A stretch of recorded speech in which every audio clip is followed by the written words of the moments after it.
Hello, this is Ian Harper welcoming you to Business of Weather podcast, produced in association with Asia Climate Forum, Asia's largest event dedicated to extreme weather and climate change, flooding and poor air quality.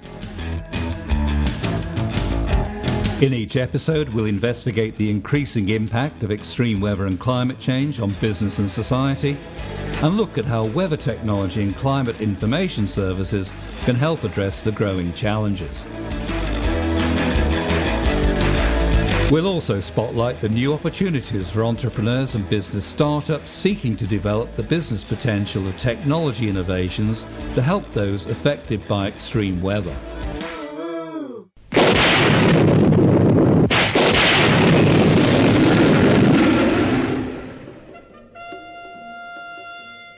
If we are to do anything to help manage and mitigate the rapidly growing impacts of extreme weather and climate change, then cooperation is critical. In particular, cooperation between the many experts and organisations from the public, private and academic sectors engaged in weather forecasting and developing related technology products and services. Collectively known as the Weather Enterprise or the Global Weather Enterprise, these experts and organisations include universities and scientists, national meteorological services, manufacturers of technologies to acquire, process and communicate weather and related data, and the providers of information and forecasting services to all manner of weather-affected end users. To promote public-private academic sector cooperation, the World Meteorological Organization, or WMO, has created the Open Consultative Platform, or OCP for short. To find out more, Business of Weather interviewed Dimitar Ivanov, the WMO's Director of Public-Private Engagement, who is in charge of this new initiative. Welcome to the Business of Weather, Dimitar. Hello. Right, let's get straight in. Your website says the Open Consultative Platform, or OCP for short, will offer a mechanism for addressing collaboratively the grand challenges before the weather enterprise in an open, constructive and participatory way. First of all, can you tell me in your own words what the OCP is and what its objectives are? To give you a better idea, I will start with the adoption of the Geneva Declaration 2019 with the title Building Community for Weather, Climate and Water Action, adoption by the WMO Congress last June. This was a high-level policy adopted by the 160 states attending the Congress. This declaration provides a statement on the need for interdisciplinary, multi-stakeholder partnerships, and this is our response to the global societal challenges and risks. And this is part of the WMO response to the global sustainable development agenda, climate accord, the disaster risk reduction efforts, in which many international organizations cooperate closely. When you declare such an ambitious policy, you need a platform to talk with all stakeholders, to be able to build mutual understanding and trust, and most importantly, to formulate some practical collaborative actions. This is what the Open Consultative Platform is about. You already mentioned what is the main objective. The launch of this platform happened last July it was a truly remarkable gathering of more than 40 of the global leaders in our enterprise, from all sectors, all continents, from developed and developing countries, and the joint statement of this high-level roundtable is a kind of a manifesto of the OCP. Right, thanks for that. Now, who are the OCP's stakeholders? Is it open to WMO members only, or is it open to anyone who is affected by or has a business or professional interest in the weather? This question contains one general misconception when you say WMO members only. And I guess you mean the National Meteorological Services. Yes. This is a common misconception about the WMO as organization and its membership. namely that NMHSs, the National Meteorological Hydrological Services, are the members. And this is not true, because WMO is composed by member states and territories, the same way as United Nations itself and many of the other UN organizations. So we have 187 member states and 6 member territories. So to answer your question, you need first to understand that all stakeholders have representation in the WMO processes through their states' delegations. For example, a permanent representative of a state coming to a WMO decision-making body does not represent the Meteorological Service, the National Meteorological Service. He or she represents the state with all sectors included. For this reason, many delegations have always included experts from the private sector, not to mention academia, which has a huge presence in the WMO works and activities. So back to your initial question. Indeed, the idea of the OCP is an inclusive platform where everyone can come, ask questions, and participate in selected activities. Okay, now thanks for clarifying that. Now, how would you define the weather enterprise, or the global weather enterprise, as it is also known? I think there are several ways to describe a community of practice and a community of expertise, and weather enterprise as a descriptive term gained popularity during the last, say, 5 years or so. In the WMO policy framework on public-private engagement, we have a definition of weather enterprise. It's very broad definition. It's a descriptive term, which says, in general, this is each and every one, from individuals to the institutions, from all sectors that have something to do with the provision of services across the value chain and participation in the various parts of the value chain. So this is a quite lengthy definition. We call it weather enterprise, but it's very clearly stated in this policy framework that this weather enterprise has national, regional, and global dimension. So when we talk about global weather enterprise, it seems sometimes that we cover only one of these dimensions, but in the more general understanding, it's the same meaning as we put in this policy framework definition. Just one interesting fact, WMO as a UN organization works in 6 languages. So there was some issues when trying to translate the term weather enterprise in some of the other languages we work with, because there is a different notion of this term, and in like in French or Spanish, enterprise has a very clear notion of something that's commercial.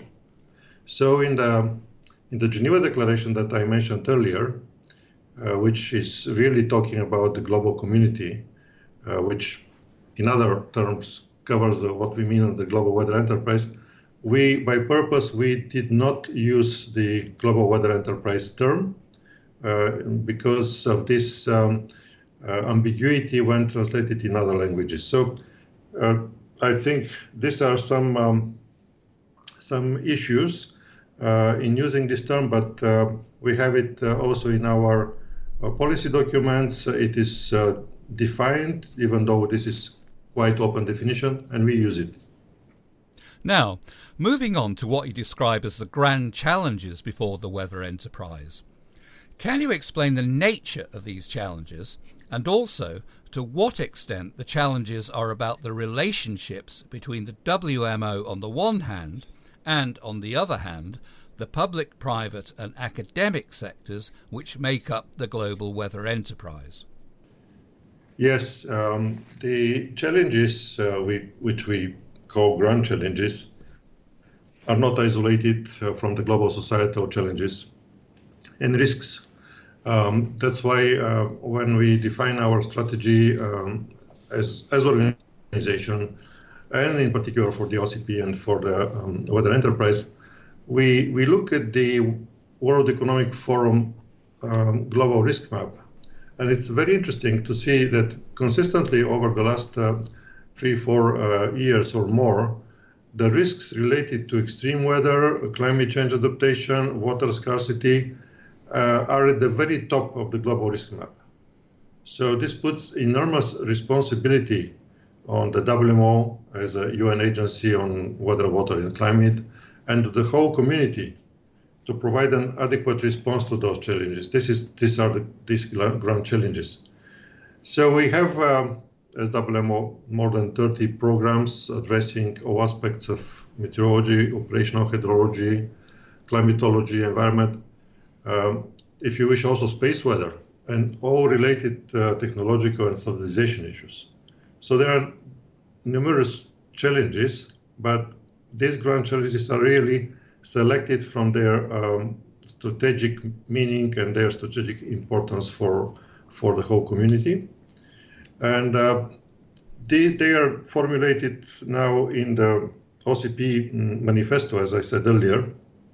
We focused on 5 of these challenges, which are linked to the value chain and also to the development agenda. But the second part of your question, I don't see any challenges related to relationship between WMO and the sectors. As I mentioned earlier, the WMO being intergovernmental organizations and all sectors represented by default, but some issues do exist mostly at national level, where either because of the lack of proper legal or regulatory framework in the countries or lack of understanding, there might be some issues and frictions between, in particular, between the public sector, let's say National Meteorological Services, and some of the private service providers. So these are issues that we try to address and resolve. Right, now let's have a look at how the OCP fits into the broader WMO picture. To what extent will the OCP help shape, inform and influence WMO policy? For example, WMO policy about access to weather data generated by the private sector, or possibly WMO policies related to cooperation with commercial weather companies. Yes, the WMO policies in general are shaped by the societal needs and by the priorities set up by the governments of the member states. And we, of course, from our knowledge of the current landscape, we see many new challenges and new strategies that are needed to address these challenges. So OCP is the platform that will provide this collaborative working between the sectors to inform these government decisions. Like, as you mentioned, data issues, they are always coming up in our discussions between the sectors. So there is a big change in the data landscape, in the data coming to support the value chain. So not only data from the private sector, but also data from the public sector. And WMO is the organization that sets up some global policies, in particular for the so-called free and unrestricted exchange of essential data. This is what supports the whole enterprise. But the challenge is now how to use in an optimal way and really improve the uptake of data from private sector. This is something that OCP will definitely discuss together with the other stakeholders and partners, because this is possibly the biggest potential to have great improvements in everything we do in the coming years. WMO has already started a review and update of the famous Resolution 40, which is like 25 years old now, and the related resolutions 25 and 60, which cover the hydrological and climatological data. So we have a task from the Congress last year to review and update data policies, and this should be done and will be done in a very, very open way and close cooperation with stakeholders from all sectors. But in general, the main element of the policy, we strongly encourage more open and free exchange, international exchange of meteorological, hydrological, and climatological data. So if we look at the cooperation with the commercial weather companies, this is again one of the questions we try to address through the OCP. And we have a very good working arrangements and long-term partnership with the private sector through its organizations and associations like HMEI, like PRIMET, the IABM, the Broadcast Meteorology. We have very good relationship and working arrangement with all these formations in the private sector. In the aviation, we have also a lot to do with IATA as representative of airlines. So we continue this work with the private sector through its associations and through its internal organization. But sometimes it is difficult to hear a consolidated voice of private sector. And let's not forget that there are also some competition, some friction within each of the sectors. So that's why we need the OCP, the open platform where people can come and can talk and can try to find solutions to these problems because they affect the performance of all stakeholders. Now then, we can all think of situations where the private sector is better than the public sector at certain tasks, and also where the public sector is the best. For example, the private sector may be better at meeting the weather data needs of the energy sector, while the public sector may be better at providing flood alerts. Will the OCP consider such issues as who does what best when it comes to particular weather-related tasks or challenges? Yes, absolutely. One of the challenges, grand challenges we see, and what came out of the high-level roundtable was the how we can better define roles and responsibilities within the enterprise. How to respond to the demand for services through adequate supply of services, and how in the next decade the enterprise will provide the environment intelligence driving decision making. This is one of our 5 grand challenges.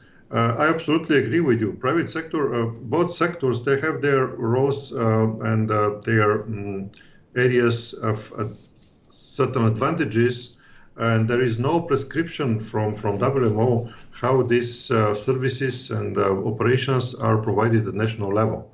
This is always left to national regulation, legislation, and national arrangements. That's why the national enterprise and national platforms are extremely important to be promoted in the countries where people can work directly one-to-one with the different providers and also with the user community. Private sector has already taken long ago the media. I think more than 90% on a global scale of the media services, which is a very important public weather service, is provided through private sector. So you mentioned energy, but there are other sectors where private sector also have quite profound participation in the service delivery, which includes aviation, tourism, road transport, so many areas. There is one particular area where WMO has stand and a strong international recommendation, and this is concerning the provision of warning services. These are services related to the safety of life and property, and we do have WMO prescriptions that there should be a authoritative voice, because these services are provided as part of a national disaster risk management system. So there should be no ambiguity or no wrong signals in a crisis situation.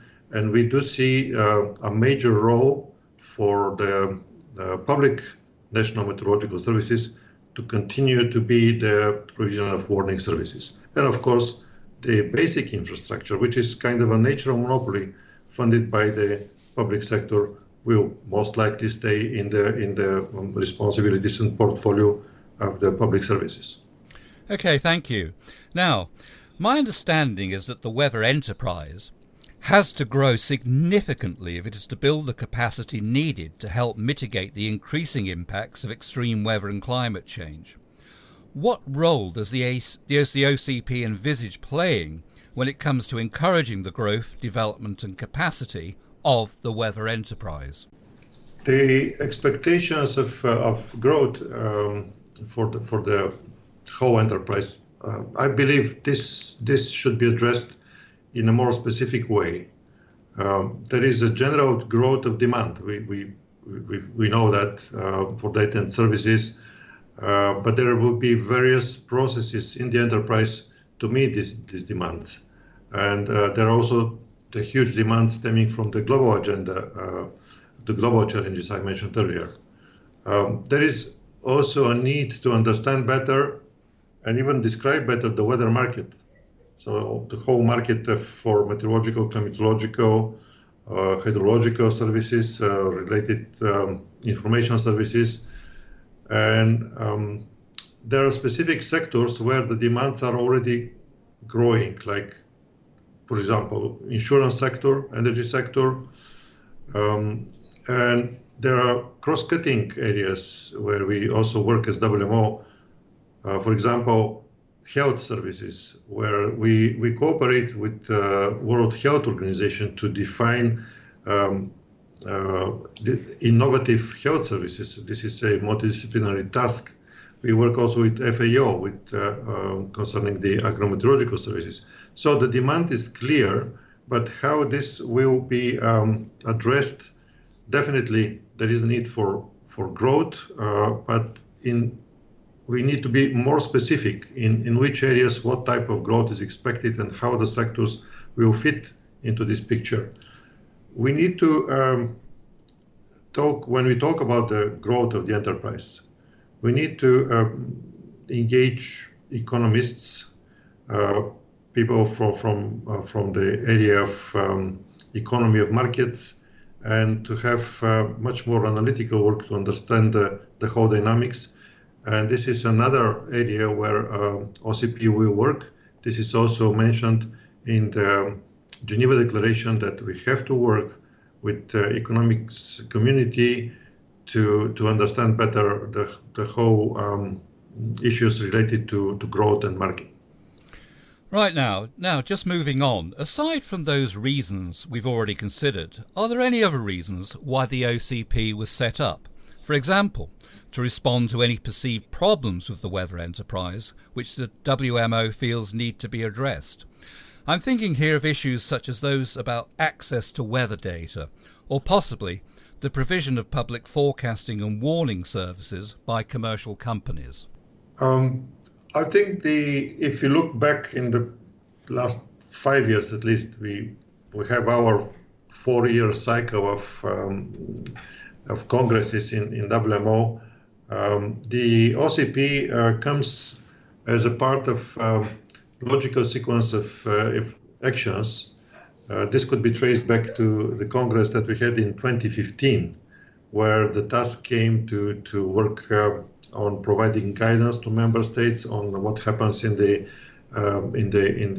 enterprise, improved guidance on the relationship between the sectors. So we've been doing this for the last 5 years in a kind of escalating manner. There have been events organized and during the Executive Council of WMO, and we've been cooperating closely with the World Bank and other partners all this time. So when the time came to realize the need for high-level policy, and this is the Geneva Declaration, which is really a very important moment in WMO history. There is also a clear need to establish a platform to make this policy recommendations and statements a reality. So this is how the OCP came into being. Of course, we may talk about some perception issues over the last 5 years. Again, we had very intensive dialogue over these last 5 years, where the sectors came together in many different events, and you were one of the organizers of these events in Asia, like through Intermed Asia, where in cooperation with the World Bank and other partners, we had these dialogues, and we know that there are some different views and opinions, but this dialogue was extremely useful to try to understand better and to build more trust and to resolve some of these perception issues. So I think this is an ongoing process. OCP and Global Weather Enterprise Forum are two forums that will be very, very instrumental, working in close cooperation to resolve such perception issues, and if they in places where they still exist. But if we look at the landscape now, we can find in many, many countries already that there is a very well established positioning of the sectors in the enterprise at national or regional level, and the commercial companies are fully integrated in this enterprise, understood as very important providers of information and services. Right, now thanks for that. Now in recent years, the role of the private sector in providing weather data and weather services has grown enormously. In some areas, the private sector may actually be competing with the public sector, a situation which could create some friction and confusion. What opportunities do you see for the OCP in helping encourage a relationship between the public and private sectors, which is more cooperative and collaborative and perhaps less competitive? I may come again to a reference to the Geneva Declaration, where all this promoting of the collaborative and cooperative relationships in the enterprise are there, and avoid competition, non-productive competitions. Some competition is, of course, always good and part of the driving force for improvement of the services across the enterprise. But there is a special provision in the Geneva Declaration stating that advising states to have such legislation and legal frameworks that actually prevent anti-competitive behavior by the various stakeholders. So we definitely not only welcome the growth and the growing role of the private sector in the provision of information and services, but we also realize that it's unavoidable to achieve the goals, including those in the WMO strategic plan, without the participation of the private sector. The public budget has been an issue. Public budget supporting the basic infrastructure and the operations of the national meteorological services, it's been shrinking, or there have been a lot of pressure all over these years, and of course we cannot expect a big growth of the public sector support in the coming years. So there is the big question of finding the right balance, which is mostly at national level with the good support from the global guidance from WMO and other partner organizations, to find the balance how the optimum should be provided, and how the people will receive the best possible services, regardless which sector is providing these services. This is part of our policy framework, by the way. We adopted the principle, which is a UN principle, people first. So we have to think about the end users and the people in particular when we talk about those services related to saving life and property.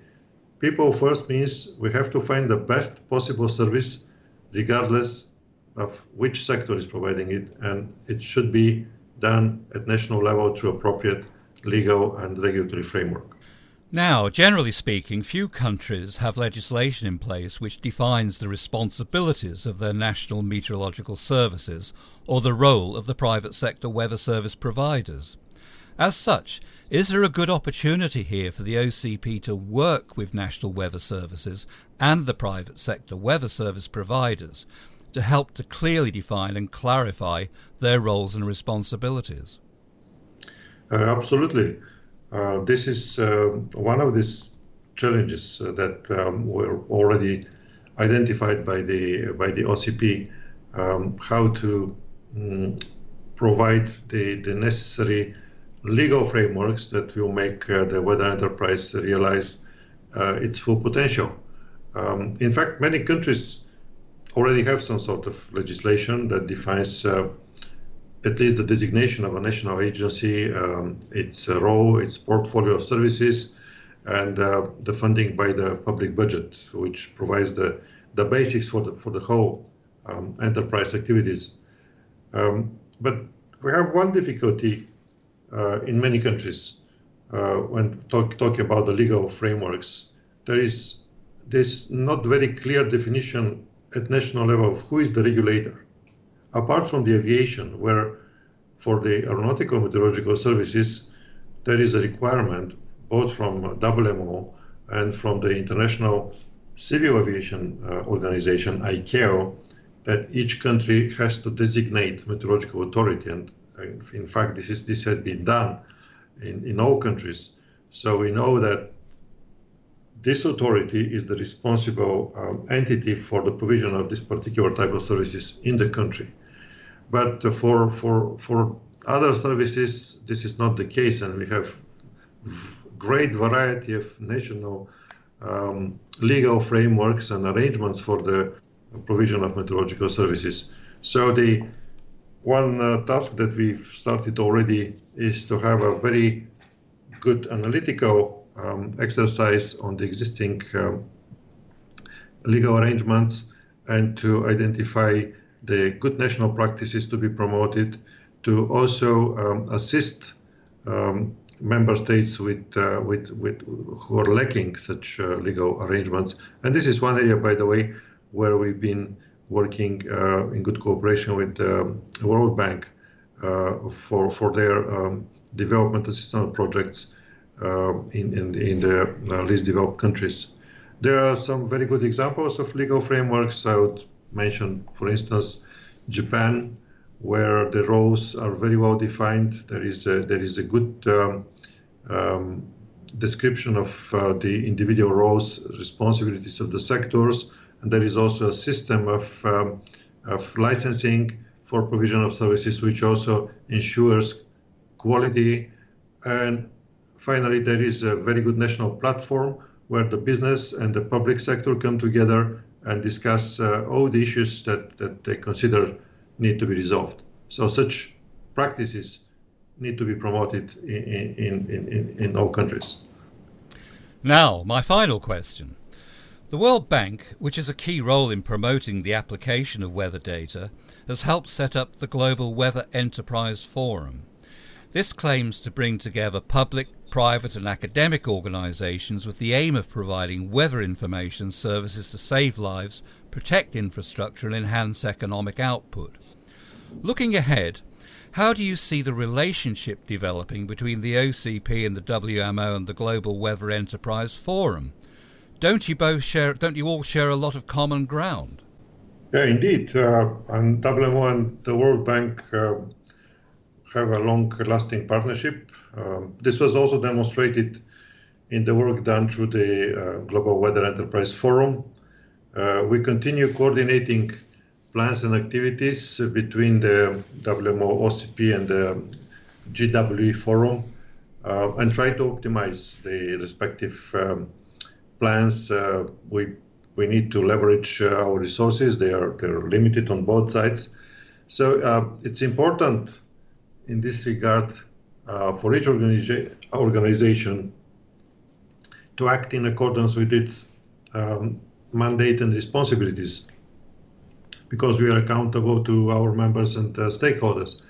And I think we have now a good understanding between OCP and GW Forum that they should be complementary mechanisms driven by common goals, and we have these common goals well defined. We discussed this at the forum meeting in January in Boston during the AMS annual meeting, and there was a very good general agreement that the complementary roles assume that the OCP, being a WMO mechanism, will be focusing on the strategic issues for the member states and for the enterprise as a whole. These issues, strategic issues, which require government decisions by the states' governments. That means these are issues dealt with by the WMO Congress and the Executive Council, and the OCP can help in formulating opinions and recommendations for informed decision making by these bodies. One such thing is, for example, the data policy, which is defined by WMO, approved by Congress, and is of concern of all stakeholders, of course. Also, all the work WMO has been doing on the global standards and the global regulatory material. So, on the other hand, I think the World Bank format has a very, very strong role to play in finding pragmatic solutions for the advancement of the enterprise and practical realization of the high-level policies. In particular, of course, the bank has this huge role to play in the, if we talk about realizing one of the main strategic objectives called No One Left Behind, which means capacity development for the less developed countries. There is a lot to be done in improving the development assistance models to ensure sustainability. This is one of the things that we've been discussing, and it was very well stressed in the outcomes of the GW Forum meetings so far. I think we, WMO and the World Bank, other development agencies and the industry, we all have one huge common responsibility, which is to sustain the global infrastructure, and because this global infrastructure is the basic element of the whole system of systems of the enterprise. And this will still require substantial public funding to ensure that the basic systems needed for the provision of global public good are sound and are advancing with the science and technology advancement. Well, that concludes today's interview. Dimitar Ivanov, Director of Public-Private Engagement at the World Meteorological Organization, thank you very much. My pleasure, and thank you. You're listening to Business of Weather, produced in association with Asia Climate Forum, Asia's largest event dedicated to addressing climate change, flooding and poor air quality.